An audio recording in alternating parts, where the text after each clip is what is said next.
It is the Boneyard Podcast, and Wildcats, man, on a short week. They're short a lot, Coach. Lately, Corey Campbell with us, and coming off a 31-0 victory over Irving MacArthur. And Coach, nothing the fan base loves more than about 6 o'clock heading out to Irving. Get to do it a couple more times this season, but good crowd out there. Everybody made it out, and let's start from the end. Let's do something a little different. What a cool moment that was to, you never know. Like, I think the fans are kind of like, well, y'all have this in hand.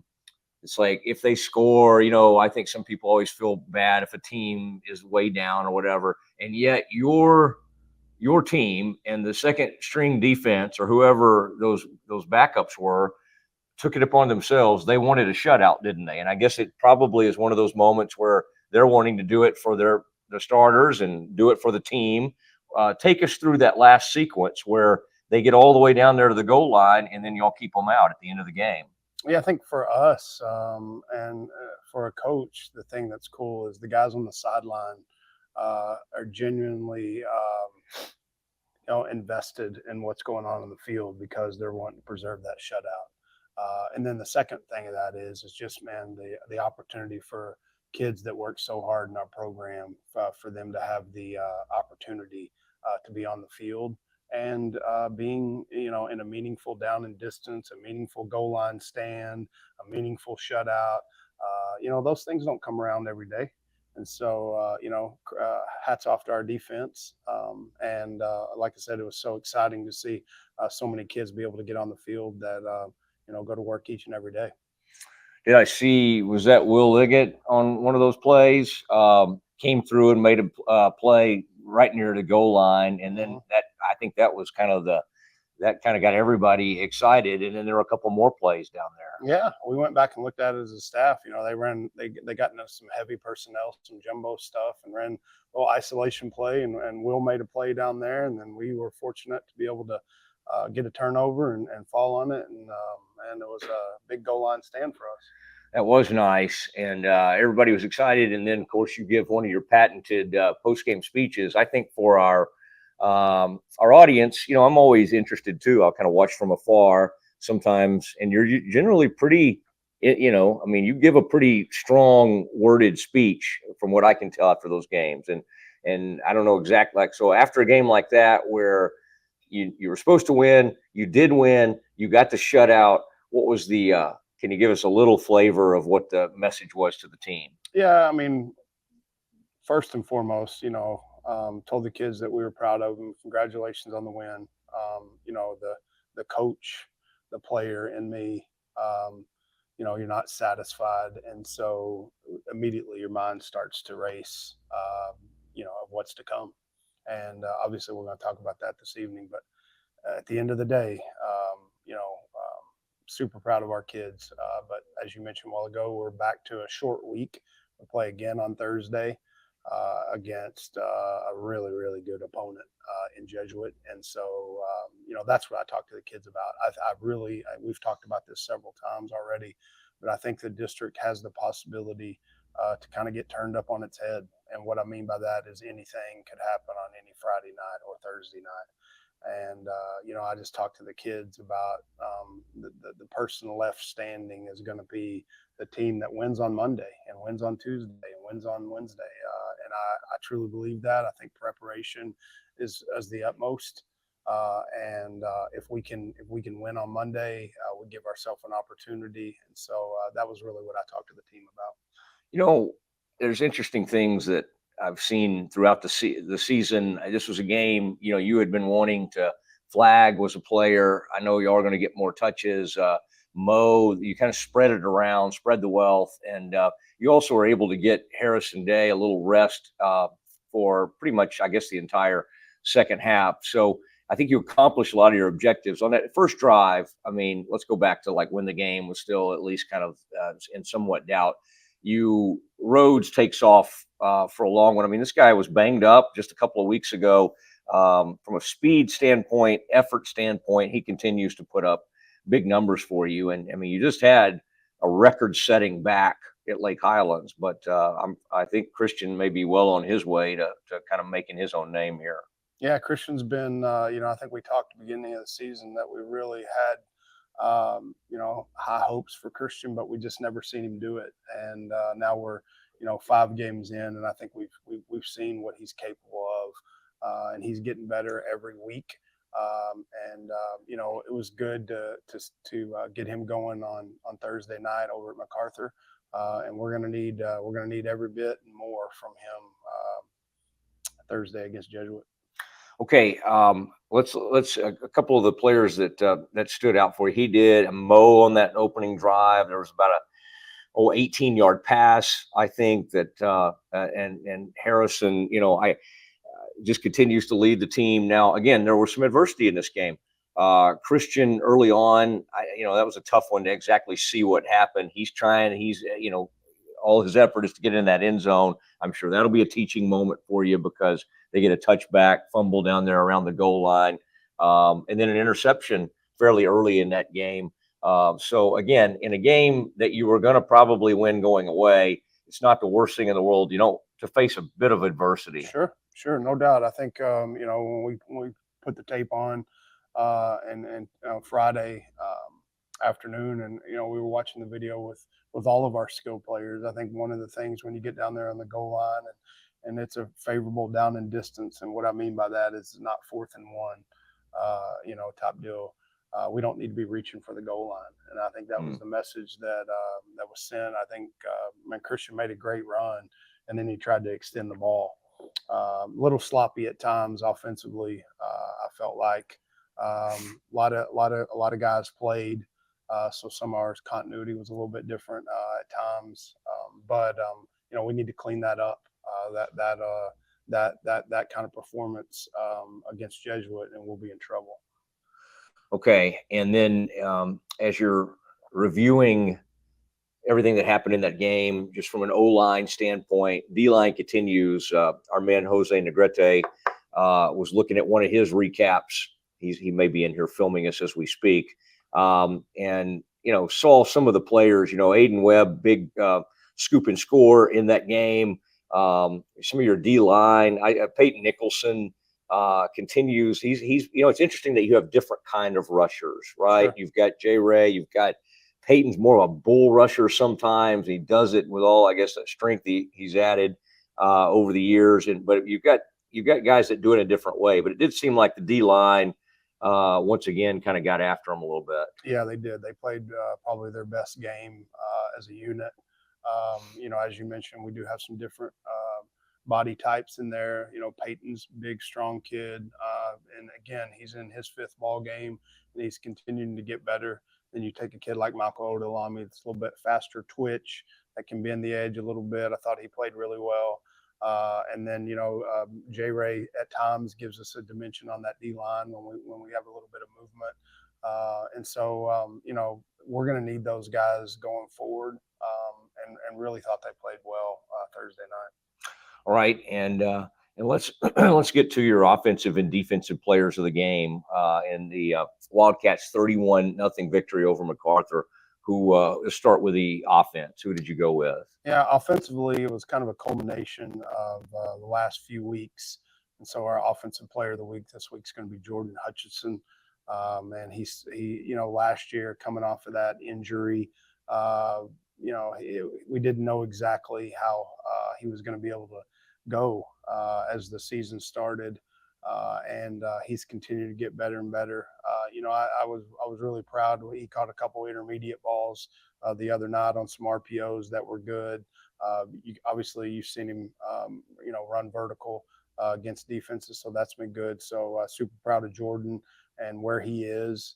He's really intelligent. So he's got a really good grasp of what we're trying to do and making adjustments. You get him and Leland and Harrison and some of those guys over there after a possession. It's fun to talk to those guys because they understand football. They've been in our film room for a long time. They understand our terminology. And so when you can communicate and then go back out and be successful via that communication, that's always fun. So super proud of Jordan and, ready for him to have another big week against Jesuit.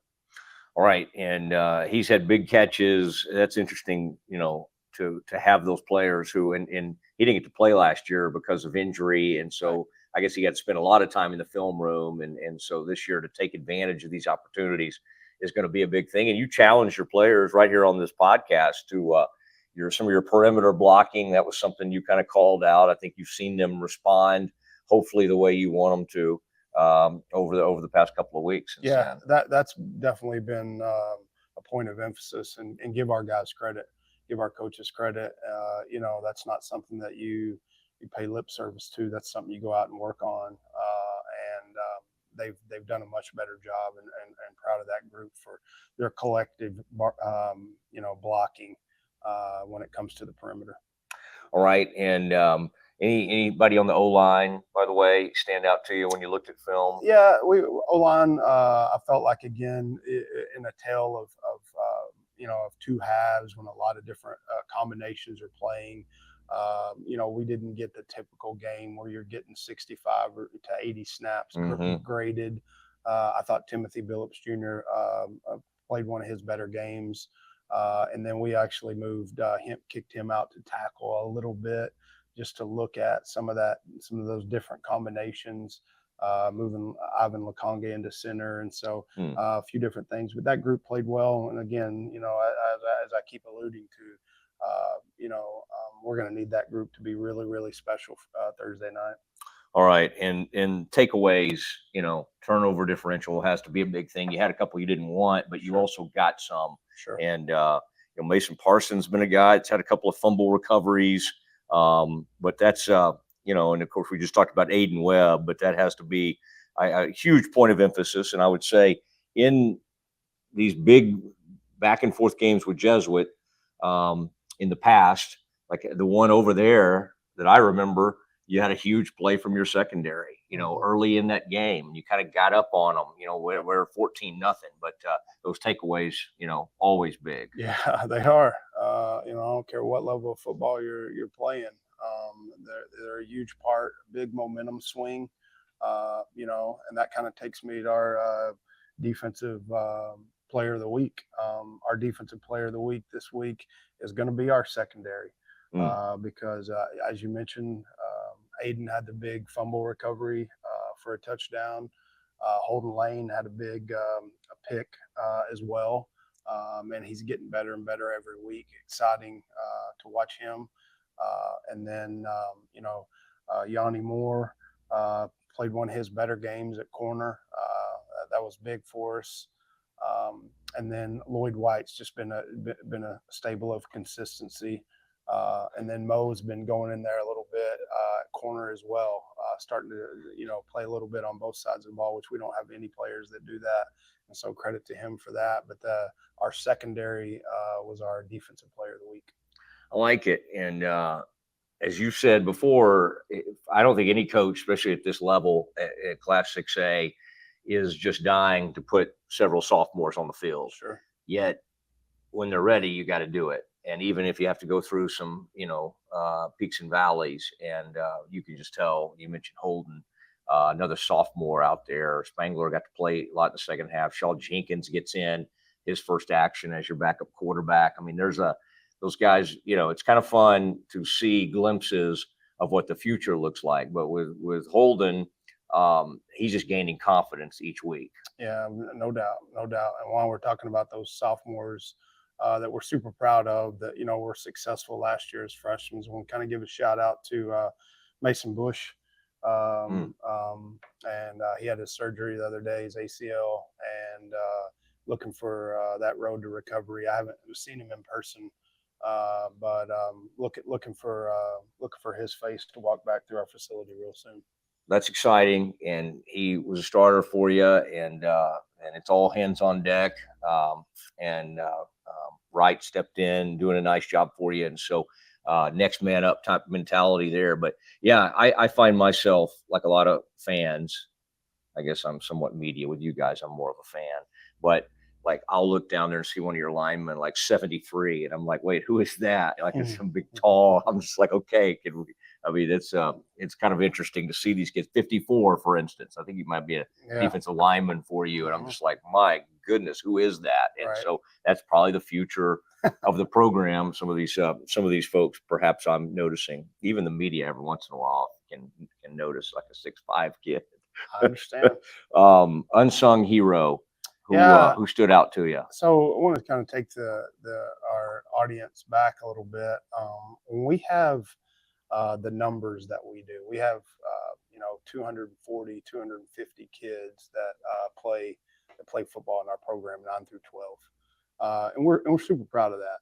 Obviously, all those players are not at the same athletic level, and they're not at the same maturity level, not at the same strength level, and all the things that go into that. But we're a no cut sport.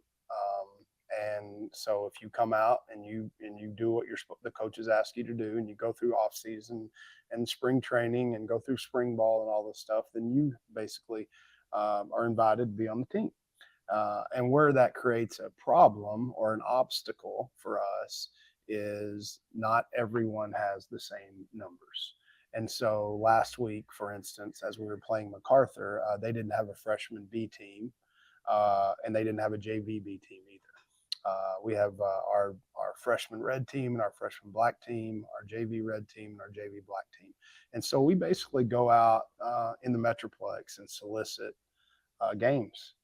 There's a text thread, an email thread, DFW coaches, and you just kind of put your name out there and you're looking for someone that might want to play. We feel like that it's our obligation to do that because kids work so hard, they deserve to play. And so our unsung hero of last week is going to be our JV black team. I got a hold of Coach Moore at Prosper, and Prosper came down here, and it was one of the more exciting sub-varsity games that I've been a part of, and it was back and forth. And when they ended up getting the victory, 14-13. And man, our coaching staff was excited. There were a bunch of coaches down there, and keep in mind, they got to flip the script in 18 hours, and they got to be ready to go for a varsity football game. But super proud of our JV Black. That's unsung nice. hero. Yeah. Didn't we owe Prosper something? Something like that. Yes, Yeah. we'll go with that. And like 9 D1 offensive linemen, but that is good. That's a great program, and Prosper has incredible numbers. So Sure. but be able to stack up against a program like that and win that 14-13. Do you, just to peel back the curtain a little bit more on those sub varsity games when you're there, do you like to be down on the sideline? Do you like to kind of roam around a little bit? Is it hard for you knowing you'll be coaching a lot of these kids not to jump in there and give some advice to your coaches, because these guys obviously report to you? Or how do you kind of handle those games? Yeah, I think for the most part, I want to be there and I want to support our kids. And I know that sounds a little cliche, but I may not always be in the offensive team huddle with that group, or I may not be with their individual defensive line when they're, in practice. And so it's an opportunity for me to, one, not only get to see them play, but two, just to be their biggest fan and support them. Obviously, there's a standard in the way we're going to do things, and an expectation. But man, I just want to be down there and support those kids. And so there may be a time for time I might walk by Haug and put something in his ear or something like that. But I try not to meddle in that too much. But on the flip side of that, it would be super easy for our coaching staff to just say, hey, we're not going to have a JV black team or a freshman black team. And they would go home quicker. They wouldn't have as many kids to work and practice and stuff like that. So shout out to our coaches that coach a lot of different groups. It's not just the varsity starters. They're coaching a lot of different kids. And you just never know. Selfishly for us, you never know how kids change, and they're going to be a direct impact on winning football games in your program. But selfishly for our players, they deserve to play. They put in the time, they put in the work, and they deserve that. And so that's why we believe that that's important. Right. And it's not like Coach Howell doesn't come up to you and give you suggestions during games, some I of think, which actually you've praised him, yeah, work from time I to think his suggestions are probably better than mine. So time. Be careful on things like that, paying those kind of compliments. But yes, Coach Howell. And then uh, Coach Pascuzzi, um, the shutout. I want to give him a shout out and everything because that's a collective effort. And when you get that, that's and a Trey and the whole gang over there. sure. They do a really good job, and it's a vocal bunch that you have. I do feel like your sideline is a little bit, it's not quite as volatile as I've seen it in the past, So I don't know if this is insider trading information, but he's decided that he would like to go in the press box, and so that is why the oh, sidelines okay, that makes are tolerable.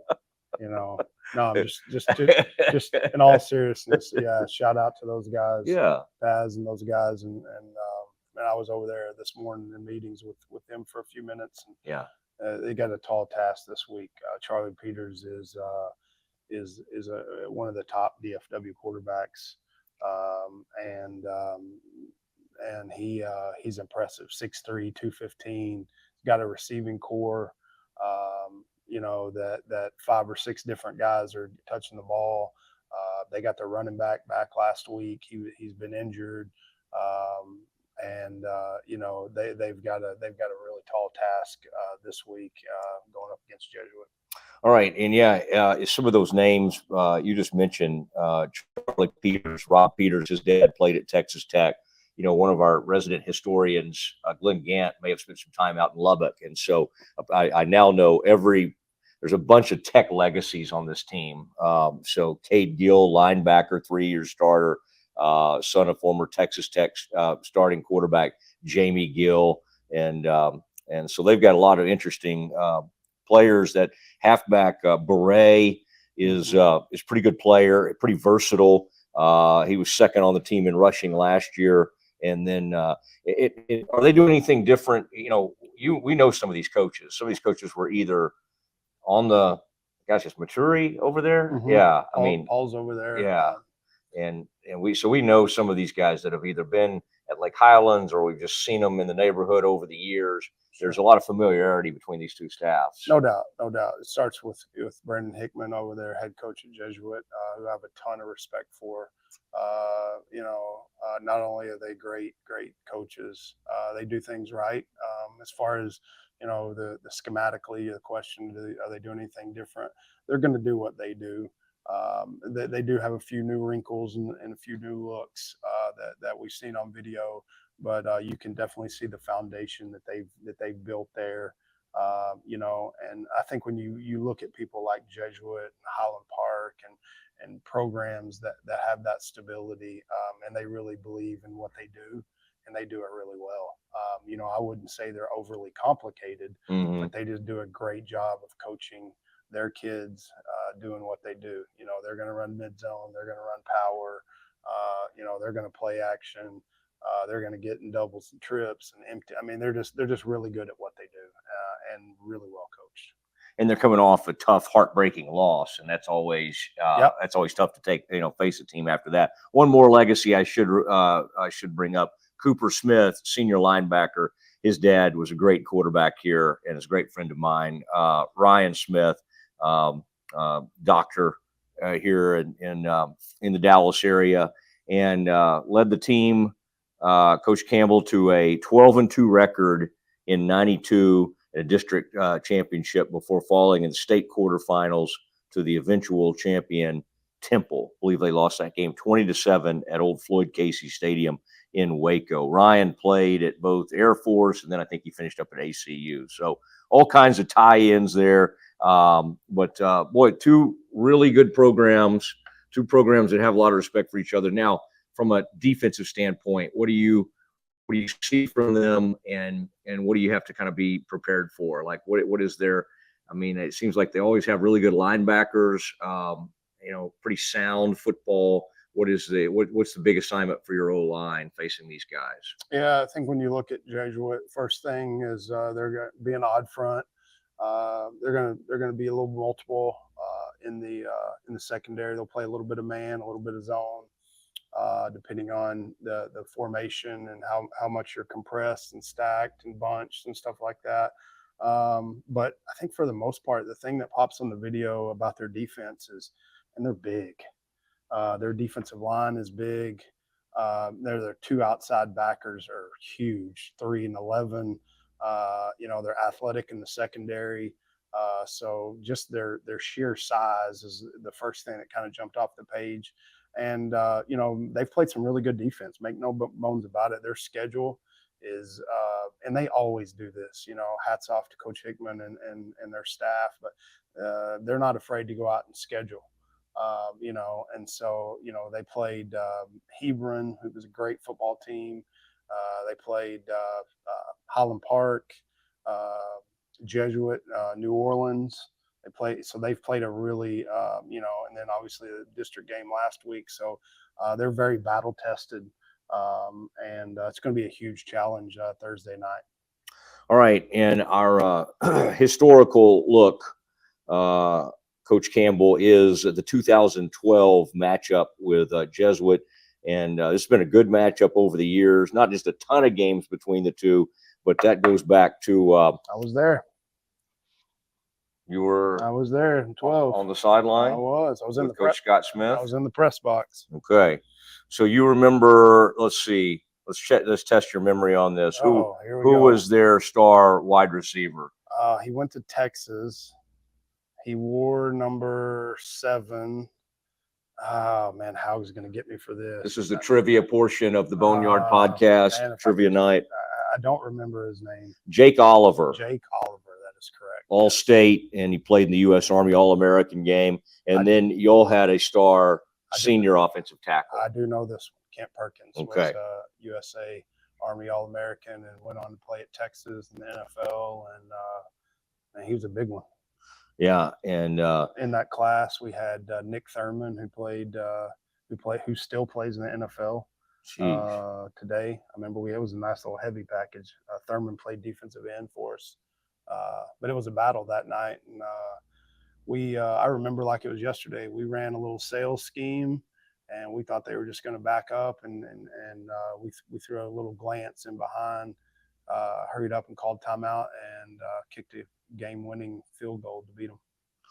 By Mitchell Hinton. Mitchell Hinton went to Midwestern State.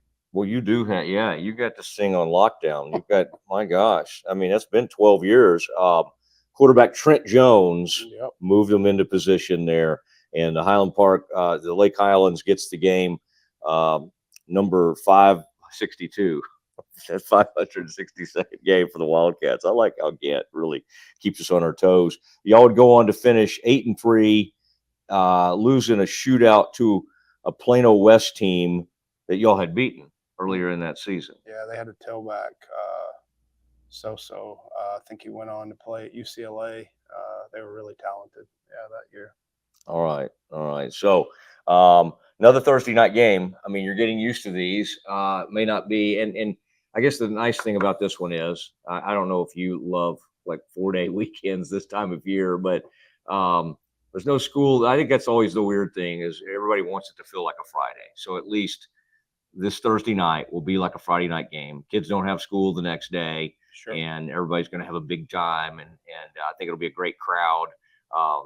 This could be there's always some special night. I don't know. I forget what I'm supposed to wear, my red or the red out, but we've got a lot of, but this is going to be a chance for the home team to really load up and impact the game. Yeah, I think traditionally this matchup between these two programs, it'll be packed Thursday night. As a coach, I don't know that we even know what day it is about half the time. With our schedules, but not having school on Friday and with the fair holiday coming on Monday and all the stuff that goes into that, we just felt like I like routine, and when our kids are out of school, we break routine, and so Coach Hickman and I got together during the off season, and we just agreed that we would play on Thursday night, being that we don't have school on Friday, and so. It's a quick turnaround, but playing on Thursday last week, the kids' bodies start to recover on Friday. we start to slowly start installing the game plan. Friday afternoon, we had weights, and we started to slowly start to install some Jesuit stuff. And then this morning, in scouting report meetings, kind of finalized the game plan and got the kids in video and stuff like that. And look forward to hitting the practice field today and trying to go 1-0 today. Okay. And injury wise, in decent shape? Yeah, I think injury wise, we're in a good spot. We've been fortunate so far. That changes fast. At the end of the day, just it's part of the game. We got to be ready for stuff like that, but we'll be ready to go on Thursday night. Okay. The SEC now puts out injury reports. Do we think RISD is? I don't know how they have time for that. Talk to Leslie about that, see if we get some injury reports going. But yeah, that's out, probable. I mean, I would like a report, like the day Wednesday before this game. But we're taping this on Monday. But yeah, I don't think Sark and Elko probably have a whole lot to do with those injury reports, if you know what I mean. You don't think so? Oh, lastly, let's wish somebody a happy birthday, very special in your family. Yeah, the Boneyard yeah, podcast. Very good, very very thoughtful of you. My daughter Addison turned 13. And that, evidently, my wife tells me that's a big deal. 13. Oh, sure, yeah. But I think we treat them all a big deal. So yeah, I have a hard time understanding that. But yeah, she turned 13 on Saturday. So, man, super blessed. All right, happy birthday to Addison, and that's a very exciting thing. And I see your son down the sideline during games, and I don't know what his official function is down there, but he's probably sitting plays over to you and giving you ideas and things like that. But really fun to have the family. Does Addison give you feedback? How locked into the games is she? Yeah, as she's gotten older, I've got a couple text messages in the last 3 or 4 years, probably about. I think I can remember one game in overtime. She was asking me why we didn't take the ball first. She didn't quite understand, but she voiced her opinion. So there's no question who runs our house, and it definitely isn't me, if you know what I mean. So. Well, if Addison needs to, publicly question you, we'll welcome her on to the Boneyard podcast. For Coach Corey Campbell, our man Jose Negrete, and Rogue Media Network, that is Mike Hamilton and Corey Dickman and the whole gang, based in Waco, Texas. It is Matt Mosley. We'll see you at the Boneyard.